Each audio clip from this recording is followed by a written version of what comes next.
तो जय हिंद प्यारे साथियों, कैसे हैं आप सभी। आशा है कि आप सभी अच्छे होंगे। तो एक बार स्वागत हूँ मैं आपका आपके इस प्यारे से यूट्यूब चैनल सुप्रीम क्लासेस में। प्यारे साथियों, इस वीडियो में मैं लेके आया हूँ आपके लिए 7 स्टार्स। हाँ, सही सुना आपने। मैं इस वीडियो में लेके आया हूँ आपके लिए परमाणु चैप्टर का 7 स्टार, 7 स्टार आपके लिए लेके आया हूँ।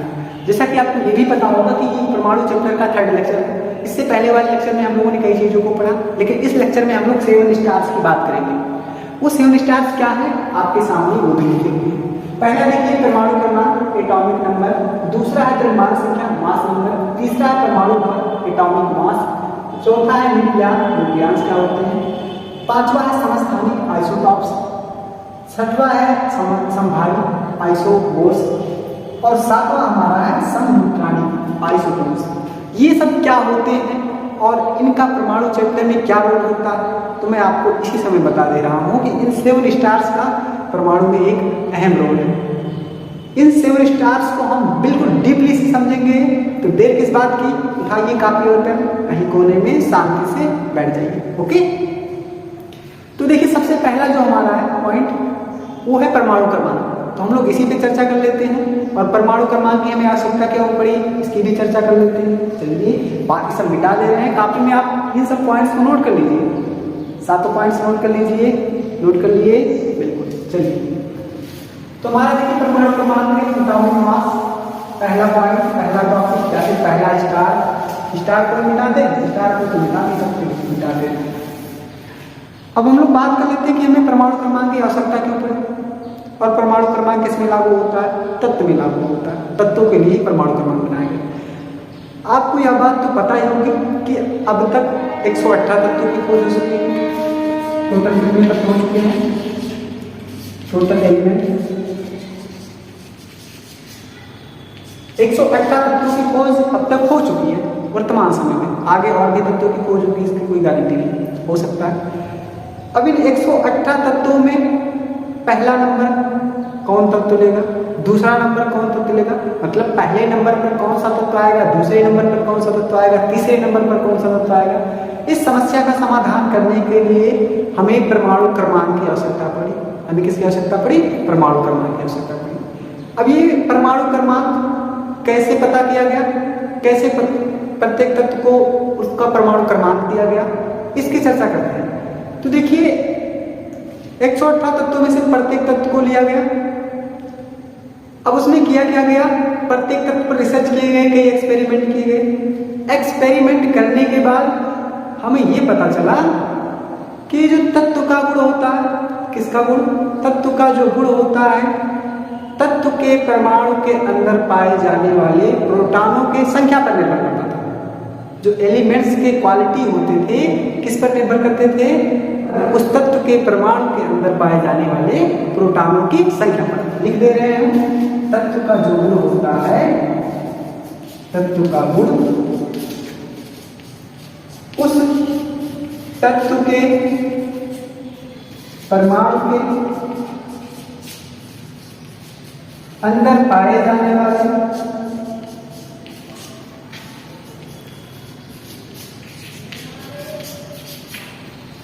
प्रोटॉनों की संख्या पर निर्भर करता है।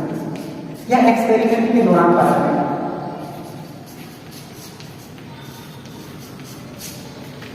प्रोटॉनों की संख्या पर निर्भर करता है। ओके, एक्सपेरिमेंट के दौरान ये पाया गया कि जितने भी तत्व हैं उनका जो प्रॉपर्टीज है, उनकी जो क्वालिटी है, उनके जो गुण है, वो किस पे निर्भर करते हैं, उस तत्व के अंदर पाए जाने वाले प्रोटॉनों की संख्या पर। आपको तो यह पता ही है, कोई तत्व होता है वो परमाणु से मिलकर बना होता है। तत्व के उस परमाणु के अंदर प्रोटॉन, इलेक्ट्रॉन, न्यूट्रॉन्स पाए जाते हैं। तो हमें न्यूट्रॉन और इलेक्ट्रॉन से मतलब है नहीं, हमें किससे मतलब है, प्रोटॉन से मतलब। ओके, तो यह एक्सपेरिमेंट किया गया। आगे चर्चा करें। और ये तत्वों के अंदर प्रोटॉनों की संख्या का जो सबसे पहला एक्सपेरिमेंट था वो मोजले ने किया था। मोजले एक साइंटिस्ट थे, उन्होंने किया था तत्वों पर यह एक्सपेरिमेंट। इस एक्सपेरिमेंट में उन्होंने यही देखा जो मैंने पहले ही बता दिया। उस एक्सपेरिमेंट में उन्होंने देखा कि किसी तत्व का जो गुण होता है उसके अंदर पाए जाने वाले प्रोटॉनों की संख्या पर डिपेंड करता है, प्रोटॉनों की संख्या पर निर्भर करता है। और इसी आधार पर प्रत्येक तत्व को रोल नंबर दे दिया गया।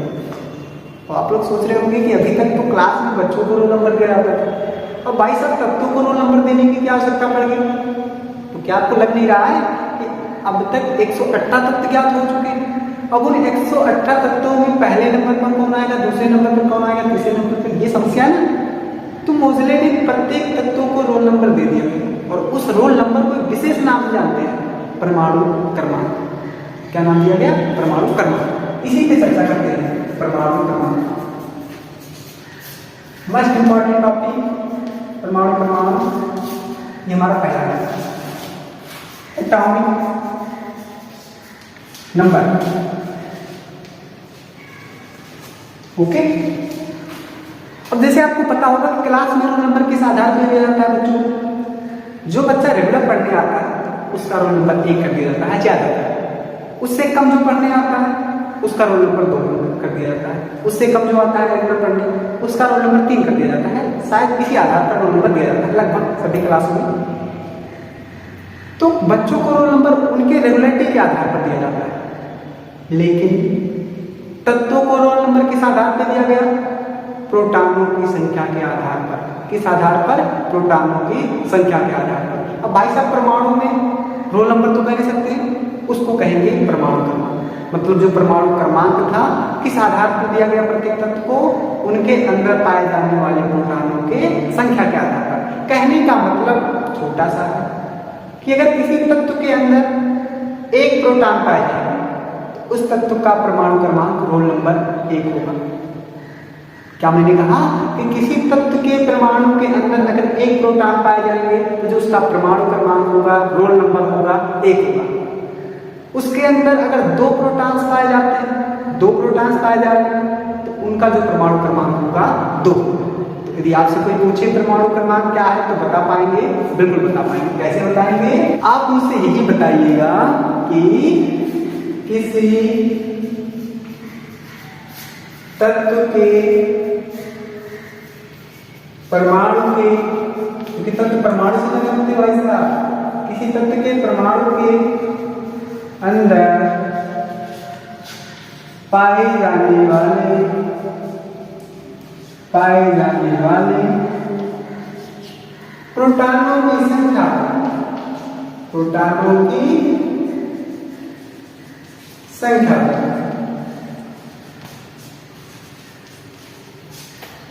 उस तत्व का परमाणु क्रमांक कहते हैं।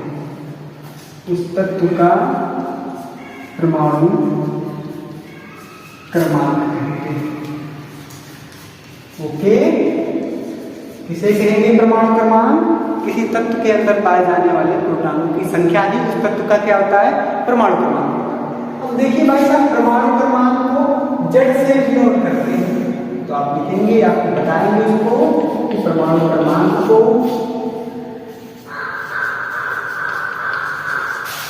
क्रमांक को जेड से प्रदर्शित करते हैं। किससे प्रदर्शित करते हैं? कैपिटल जेड से प्रदर्शित करते हैं। ये भी आपको उसी में शामिल करके बताना पड़ेगा, ओके। कहीं लिखा है जेड, इसका मतलब उसके परमाणु क्रमांक की बात हो रही है, रोल नंबर की बात हो रही है, ओके। तो ये बातें आपको समझ में आएंगी। और परमाणु चैप्टर का सबसे इंपॉर्टेंट पॉइंट परमाणु क्रमांक है। किस तत्व का कितना परमाणु क्रमांक होता है, ये आपको पूरा याद करना पड़ता है, रट्टा मारना पड़ता है, क्योंकि अभी इसका आवश्यकता आपको आने वाले हर चैप्टरों में मिलेगा। परमाणु से संबंधित हर चैप्टर में लगभग मिलता है परमाणु, ओके। तो परमाणु क्रमांक समझ में आएगा। परमाणु क्रमांक को जेड से प्रदर्शित करते हैं, ये भी आपको समझ में आएगा। अब ये देखो, हमने बात किया प्रोटॉनों की संख्या, जितने प्रोटॉन पाए जाएंगे उतना उसका परमाणु क्रमांक होगा। अब भाई साहब इलेक्ट्रॉन पर क्या हम बात कर सकते हैं? इलेक्ट्रॉन के बारे में क्या कह सकते हैं? यहाँ से आपको पता होगा कि जब हम लोग परमाणु मॉडल पढ़ रहे थे तो उसमें यह बताया गया था कि जो परमाणु होता है विद्युत उदासीन होता है। और विद्युत उदासीन कब होगा? जब उसके अंदर प्रोटॉनों की संख्या और इलेक्ट्रॉनों की संख्या बराबर होगी।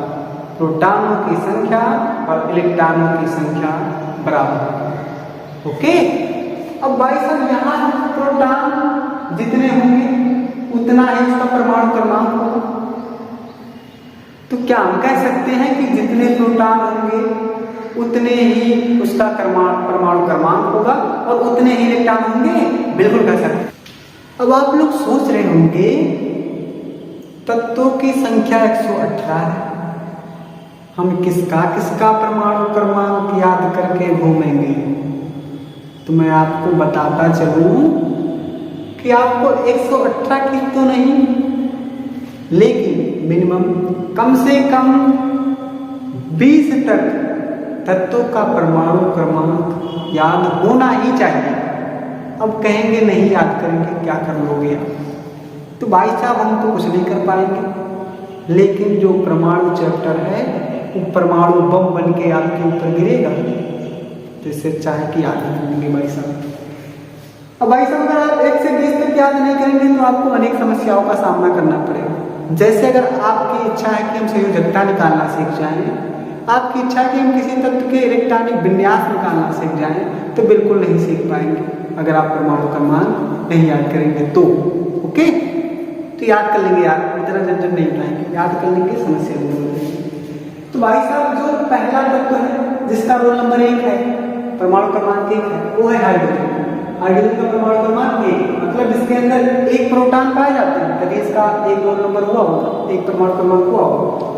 हीलियम He से लिखते हैं, मतलब हीलियम का संकेत है He से, इसका परमाणु क्रमांक। लिथियम का परमाणु क्रमांक 3 Li से लिखते हैं, और इस पे ज्यादा फोकस नहीं, हिंदी में जो लिखा है संकेत का प्रयोग हमेशा किया जाता है। किसी भी तत्व को लिखने के लिए उसका संकेत सबसे इंपॉर्टेंट होता है, संकेत से ही लिखते हैं, ठीक है।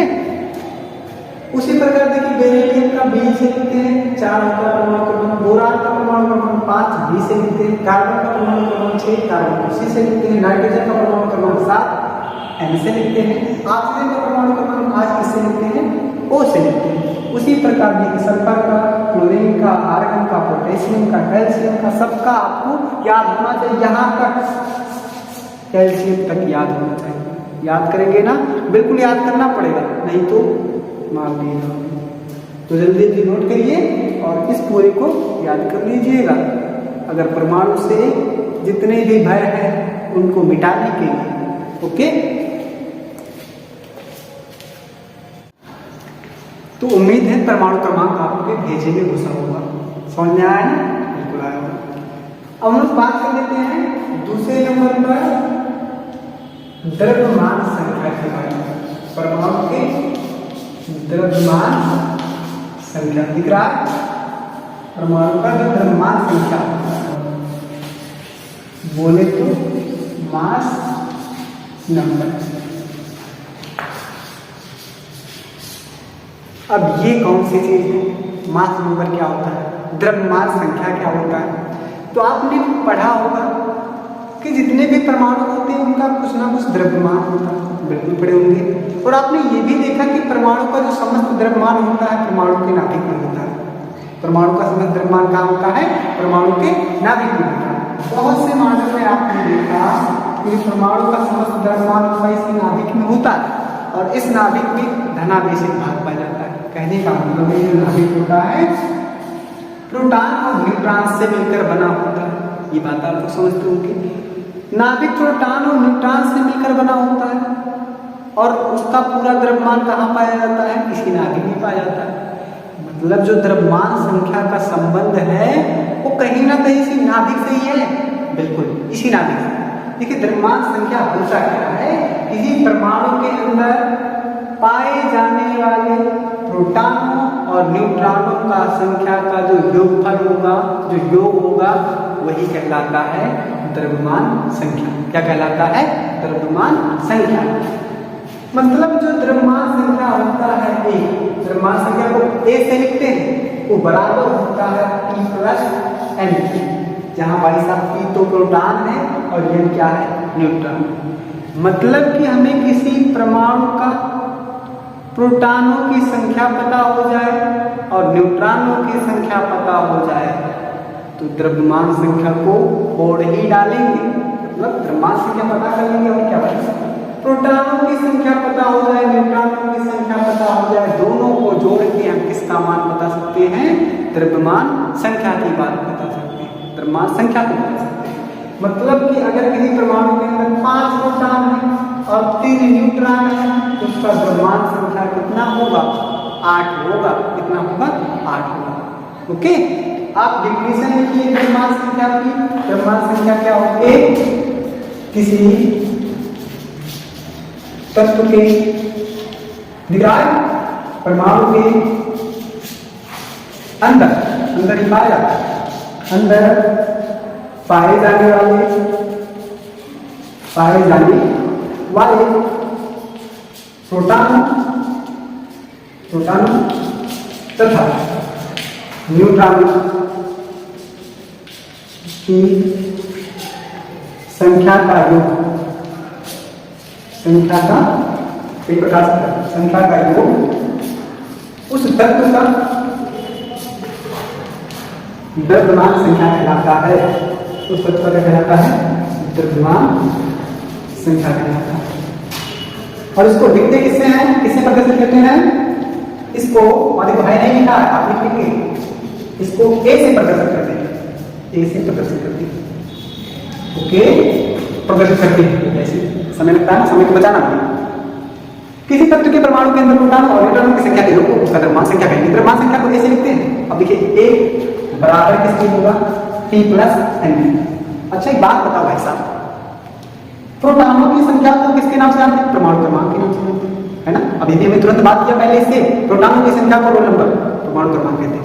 तो परमाणु क्रमांक को ऐसा जैसे लिखते थे ना, तो क्या इसको Z प्लस N भी लिख सकते हैं? Z प्लस N भी लिख सकते हैं। तो आप परमाणु क्रमांक संख्या को A बराबर T प्लस N बता सकते हैं, या फिर A बराबर Z प्लस। ये पॉइंट्स क्लियर हुआ? बिल्कुल क्लियर हुआ होगा। चलते हैं हम अपने अगले पॉइंट। क्या ध्यान देने वाली बात है? द्रव्यमान संख्या की बात हुई, ना कि परमाणु द्रव्यमान की। किसकी बात हुई है? द्रव्यमान संख्या, परमाणु द्रव्यमान की बात नहीं हुई है। तो चलते हैं परमाणु द्रव्यमान की।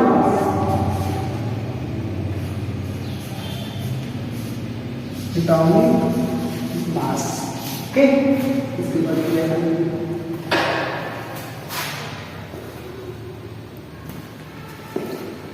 तो इससे पहले हम लोगों ने द्रव्यमान संख्या के बारे में बात की। हम लोग बात करने वाले हैं एटॉमिक मास की, परमाणु भार की।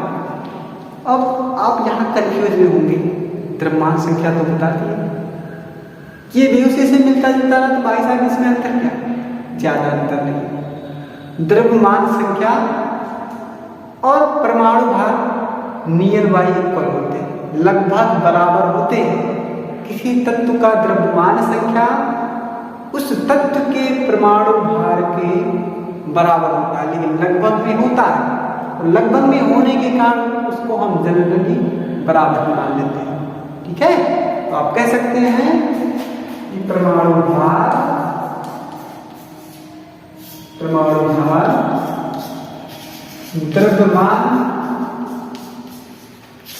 संख्या के बराबर होता है। द्रव्यमान संख्या के बराबर होता है। ओके, अब भाई साहब द्रव्यमान संख्या को किससे निकालते हैं? Z प्लस N से या फिर P प्लस N से। तो सेम यही फार्मूला परमाणु भार में भी। ठीक है, तो परमाणु भार पता करने के लिए हम क्या करेंगे? जिस प्रकार द्रव्यमान संख्या निकालते हैं, ठीक उसी प्रकार परमाणु भार भी निकाल लेंगे। परमाणु भार निकालना है तो प्रोटॉनों की संख्या, न्यूट्रॉनों की संख्या को आपस में जोड़ देंगे, या फिर परमाणु क्रमांक दिया है तो परमाणु क्रमांक और इसी कड़ी में जो हमारा चौथा पॉइंट है, 4th स्टार, वो है न्यूक्लियस। वो क्या है? न्यूक्लियस। अभी न्यूक्लियस क्या होता है तो मैं आपको बताते चलूं, न्यूक्लियस होता क्या है। आपको पता होगा कि नाभिक में कौन कौन से कण पाए जाते हैं। किसी परमाणु के नाभिक में कौन कौन से कण पाए जाते हैं? मूल कणों की संख्या 3 है, जिसमें से इलेक्ट्रॉन तो भाई चारों ओर चक्कर लगाता है। बचे प्रोटॉन और न्यूट्रॉन, और प्रोटॉन तथा न्यूट्रॉन पाए कहाँ जाते हैं? नाभिक में पाए जाते हैं। कहाँ पाए जाते हैं? नाभिक में पाए जाते हैं। इसी को कहते हैं न्यूक्लियस। इसे क्या कहते हैं? न्यूक्लियस। मतलब किसी तत्व के परमाणु के नाभिक में पाए जाने वाले मूल कणों को न्यूक्लियस कहते हैं। क्या कहते हैं? न्यूक्लियस कहते हैं। ओके, न्यूक्लियस बिल्कुल आसान है। किसी तत्व के परमाणु के नाभिक में पाए जाने वाले मूल कणों को न्यूक्लियस कहते हैं। और हमें यह बात तो भली बात ही पता है, किसी तत्व के परमाणु के नाभिक में दो मूल कण पाए जाते हैं, प्रोटॉन और न्यूट्रॉन। ओके, इसके डिफिनीशन आप लोग जल्दी से,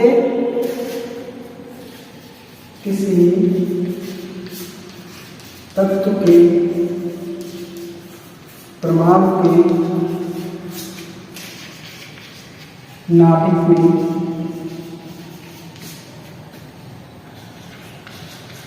उपस्थित मूल कणों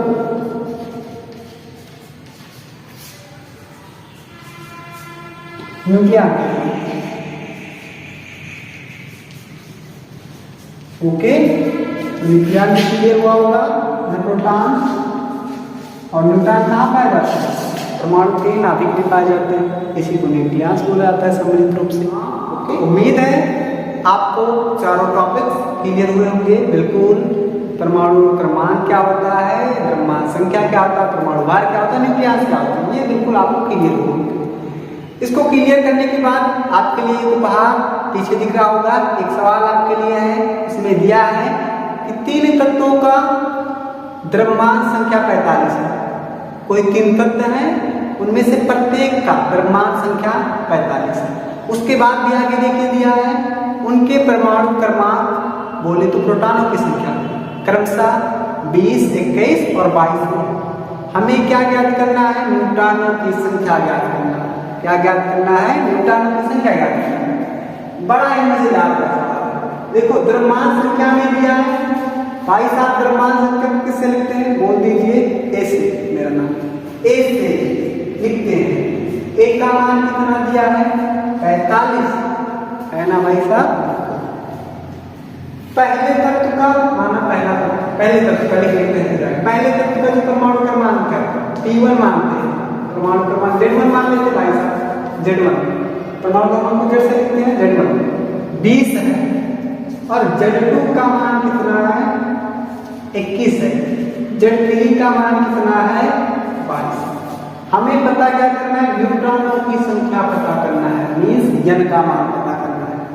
तो भाई साहब, अब ये भी आपको पता है कि काम होगा था A बराबर P प्लस है, और P को आप चाहे तो Z भी लिख सकते हैं। क्या लिख सकते हैं? Z भी लिख सकते हैं। अब यहाँ से हमें भाई साहब n का मान चाहिए, तो n को रोक ले, n को रोक नहीं, n को इधर ही रोकेंगे, Z को इधर लाएंगे तो A माइनस Z हो जाएगा, बराबर किसके? n के।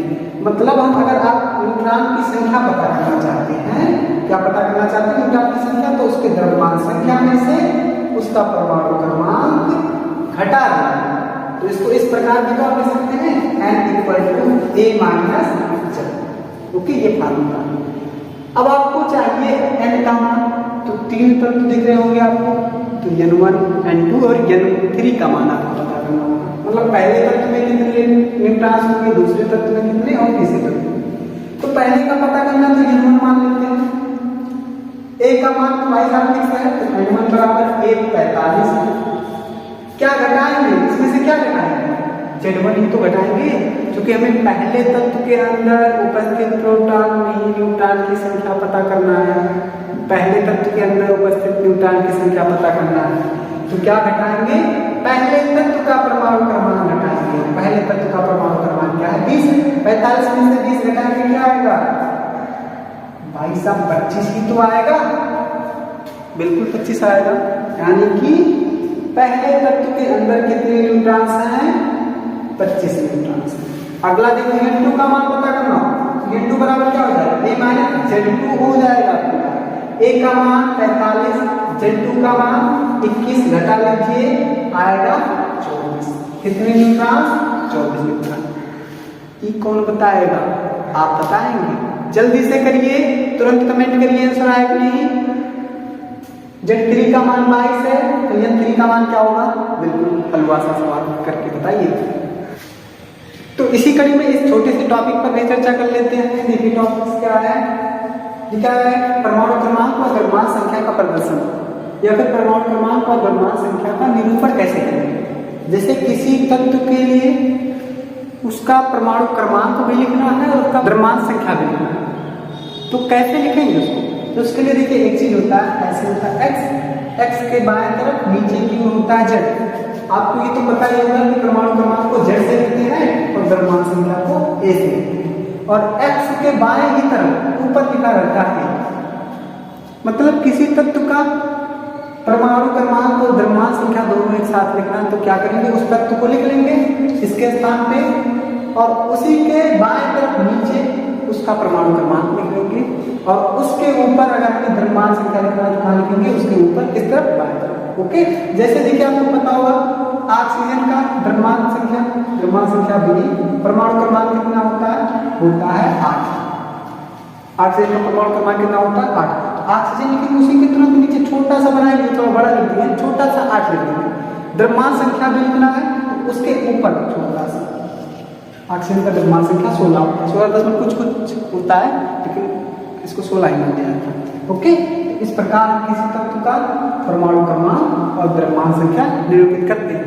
यानी कि अगर ऐसे कहीं लिखा है तो ये वाला संख्या जो वो किसको बताएगा, परमाणु क्रमांक को बताएगा। ये जो लिखा रहेगा उसके ऊपर बाएं तरफ वो किसको बताएगा, परमाणु द्रव्यमान संख्या को बताएगा। ओके, चलिए आगे बात, चलिए हम लोग अपने 5वें स्टार पॉइंट की बात करते हैं। हमारा 5वां स्टार पॉइंट क्या था, समस्थानिक, अंग्रेजी में बोले तो आइसोटॉप्स। अब ये समस्थानिक होता क्या है, इसके शब्द पर अगर आप ध्यान देंगे तो पकड़ में आ जाएगा क्या है समस्थानिक। देखिए समस्थानिक समस्थानिक समान स्थान, प्रकृति में कुछ ऐसे भी तत्व पाए जाते हैं जिनका स्थान समान होता है। स्थान समान कब होगा भाई साहब, जब उसका रोल नंबर वही होगा, रोल नंबर समान होगा। कहने का मतलब है कि प्रकृति में कुछ ऐसे तत्व पाए जाते हैं जिनका परमाणु क्रमांक समान रहता है लेकिन उसका जो परमाणु द्रव्यमान संख्या होता है वो भिन्न होता है। क्या होता है, भिन्न होता है।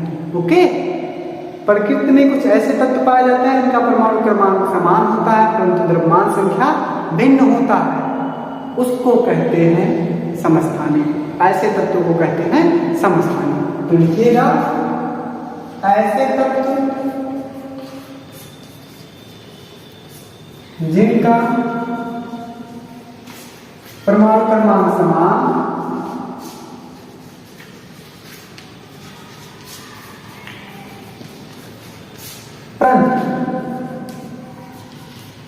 और हमने कहा द्रव्यमान संख्या, और आपको पता है द्रव्यमान संख्या किसके बराबर होता है, परमाणु भार के बराबर होता है। तो जहां हमने द्रव्यमान संख्या भिन्न होता है उसके स्थान पर परमाणु भार लिख सकते हैं, बिल्कुल, परंतु परमाणु भार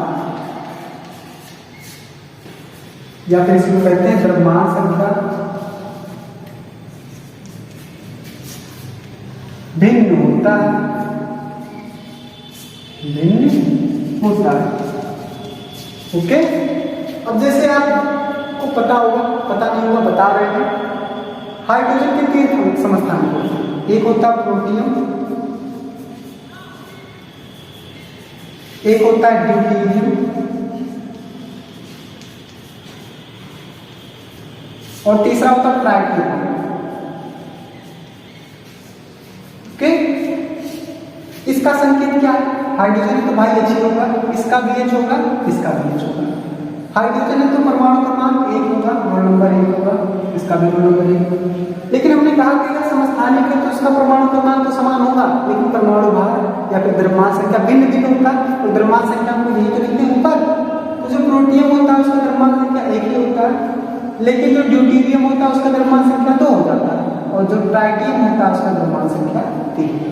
ध्यान दीजिए ना, एक ही तत्व है, एक ही परमाणु क्रमांक है, समान परमाणु क्रमांक है, लेकिन उनके जो द्रव्यमान संख्या है वो भिन्न भिन्न है।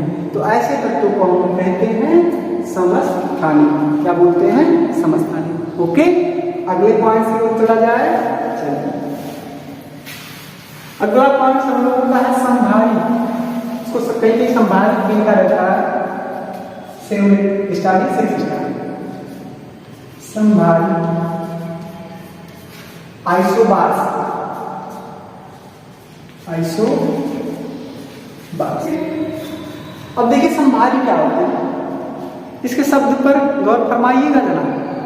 संभारी समान भार कह सकते हैं ना, मतलब ऐसे तत्व जिनका द्रव्यमान संख्या समान हो जिनका द्रव्यमान संख्या समान हो परंतु जो उसका परमाणु क्रमांक है वो भिन्न हो, ऐसे तत्वों को बोलते हैं समभारी तत्व। कौन सा तत्व बोलते हैं? समभारी तत्व। ओके, तो लिखा जाए ऐसे तत्व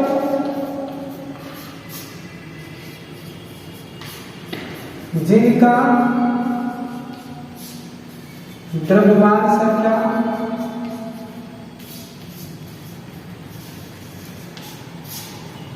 क्या हो? समान हो। समभारी है तो द्रव्यमान संख्या समान हो परंतु परमाणु क्रमांक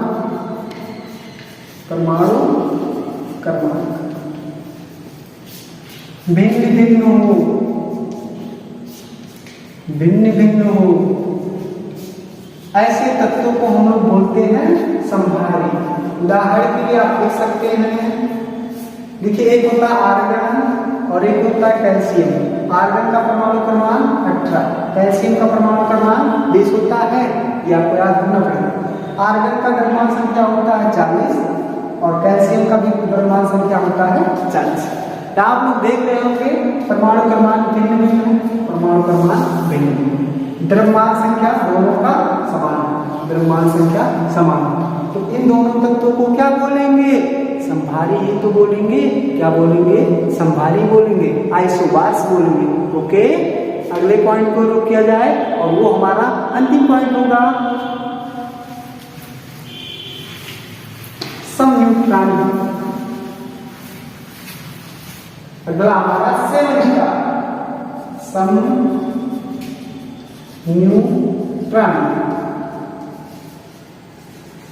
इसको बोलते हैं आइसोटोन्स।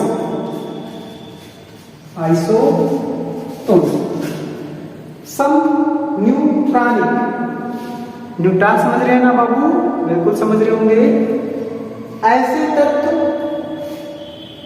जिनमें न्यूट्रॉनों की संख्या समान हो, न्यूट्रॉनों की संख्या क्या हो?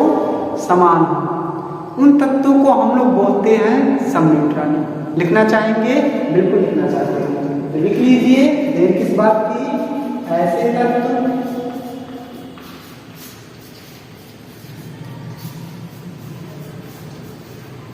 जिनके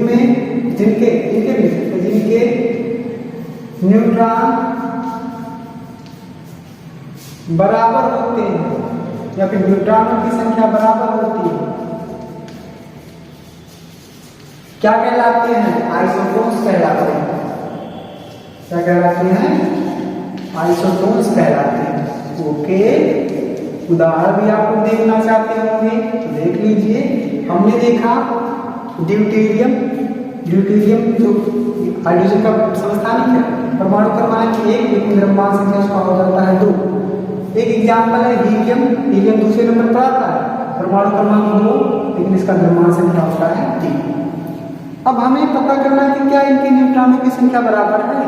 तो आपको पता होगा कि न्यूट्रॉनों की संख्या कैसे पता करते हैं? n बराबर होता है a - z।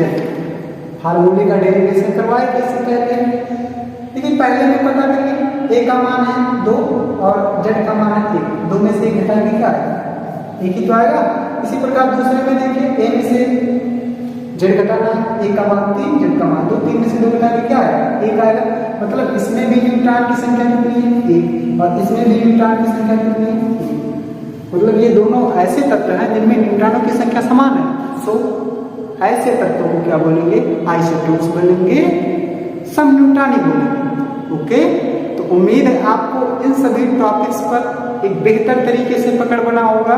और ये 7 स्टार अगर आपको डीपली से समझ में आ गए तो आने वाला जो परमाणु का लेक्चर होगा आपके लिए बड़ा ही मजेदार होगा। तो तब तक के लिए इंतजार करिए मेरे उस 4थे लेक्चर का। वैसे हम कहा करते थे कि 3 ही लेक्चर में पूरा समाप्त कर देंगे, लेकिन नहीं, ऐसा नहीं, क्योंकि लॉन्ग वीडियो बनेगा तो अपलोड करने में दिक्कत होती है। ओके, तो मिलते हैं अगले वीडियो में। जय हिंद का जवाब जरूर दीजिएगा, लिखिए, कमेंट करिए जय हिंद।